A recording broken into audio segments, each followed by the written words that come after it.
the sky that people can see. Pyramids, desert, what can it be? Folklore and magic, is everything true? Nicko, he is curious too. Nicko is curious. Come on!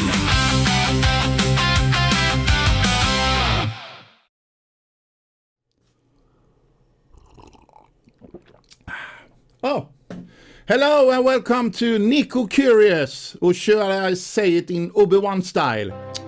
Hello there. Before we start, I should say just one thing. My name is Nicko, and I'm from Sweden, and I'm going to do my very best to speak English in this series. I'm not perfect, and sometimes how I pronounce things might wander off a little, but that's the part of the charm, right? So you just have to live with it. So, what is Nicko Curious? Well, that's me. Always exploring, always wondering, always poking at the strange corner of the world. I'm curious about everything, you know, history, movies, TV shows, music, food, and of course the paranormal and UFOs. Yes, I say UFO, not That's just how it rolls. It's like the platform X. It's called Twitter, right? Okay. But today we're going to dive into one of those stories that makes me lean forward and wrinkle my forehead and say, hold on, what is this? Really? We're heading to Colombia, deep in South America, where we're jumping back to the late 1800s, and we're looking at small golden figures that some say look like birds or fish, but others see something completely different, something strangely modern. And that's when my curiosity kicks into overdrive. That's when my brain goes, aha! So let's dive straight into the mystery. All right, folks, buckle up. Here's Nicko Curious. Nicko, he is curious too. Come on!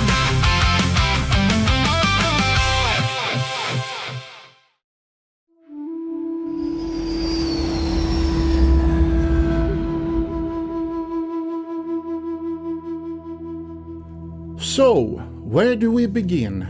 Well, in South America, Colombia, the city of Quimbaya, right in the heart of Zona Cafetera, Colombia's legendary coffee region, a place known not just for its coffee, but for lush valleys, ancient craftsmanship, and metalwork that goes back centuries. Now, saying that archaeologists dug up small gold objects is not entirely true. They were actually found by grave robbers in 1890, who dragged them up from the earth and sold them off. In 1891, Colombia's president at the time, Carlos Holguin, or something like that, bought back these finds, or stolen goods, shall we say, from the grave robbers. These artifacts gave and still gives a fascinating insight into how skilled these craftsmen were between 500 and 800 AD. Almost like they wrote a diary in gold. These small bird or fish-like objects were labeled as simple animal figures, put in boxes, tagged birds, fish, or something else, and were forgotten. But while they were laying collecting dust in the boxes, the world outside changed. The world became more advanced. But 12 years later, 1903, in Kitty Hawk, North Carolina, two stubborn brothers standing on a windy beach. It was Orville and Wilbur Wright, bicycle mechanics who decided to challenge gravity itself. They build, they crash, they rebuild, they crash again, around 1,000 times. They experiment with wind tunnels, and of course they fail over and over. But they tried again and again and again.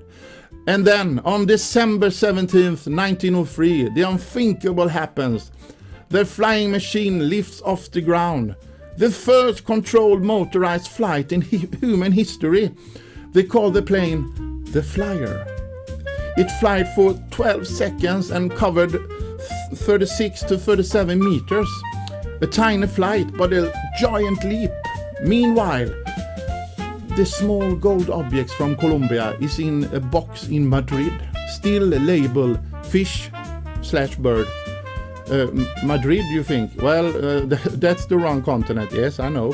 But it happened that Colombia's president gifted a large collection of Quimbaya artifacts to Spain's Queen Maria Cristina in 1892, shortly after they were discovered or robbed.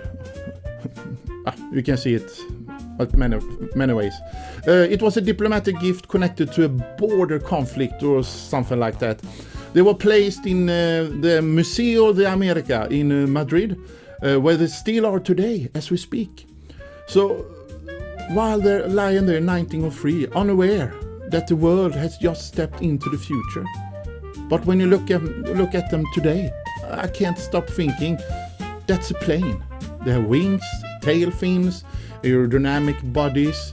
And I'm sitting here thinking, how could they make this little plane or fish or bird or what you call it over 1500 years ago? They depicted ducks, crocodiles, butterflies, sheep, exactly as they look. So why does the birds and fish look like aeroplanes or jets, modern jets? Well, now we're going to jump forward a little bit to the 60s.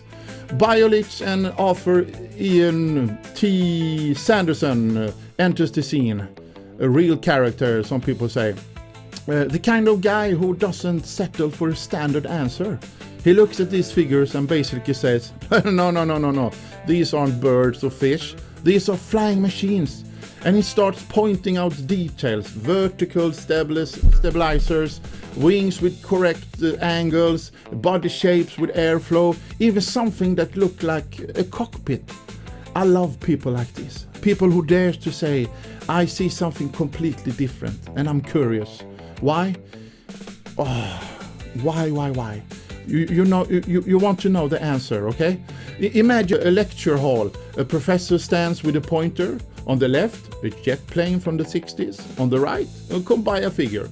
Some smirk, some lean forward, and someone in the back thinks, hey, what kind of nonsense is this? And some laughs. But the similarities, they're still there, no matter what you think or feel. And again, I think, how did they manage this 1500 years ago? Well, now we're going to take a little detour to Egypt. Yes, it's quite a few miles away, I know. But we're going to the Abydos temple in Egypt. It's like 3,300 years old, apparently. On one of the walls, hieroglyphics that look like, take a look for yourself.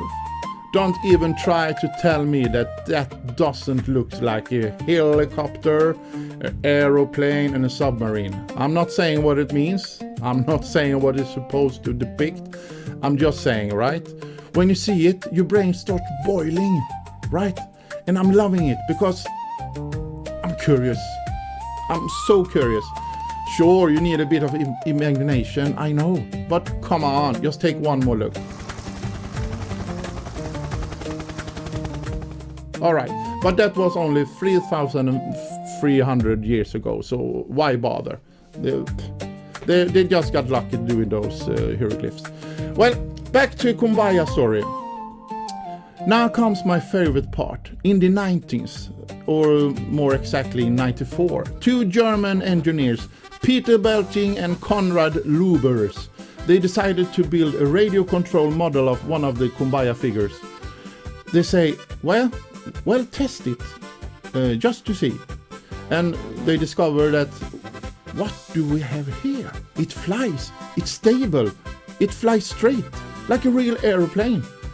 I can picture it, two engineers standing there, jaws dropped, they're laughing, scratching their head. One of them puts his hand on his forehead and says, we have just made a 1500-year-old air machine fly.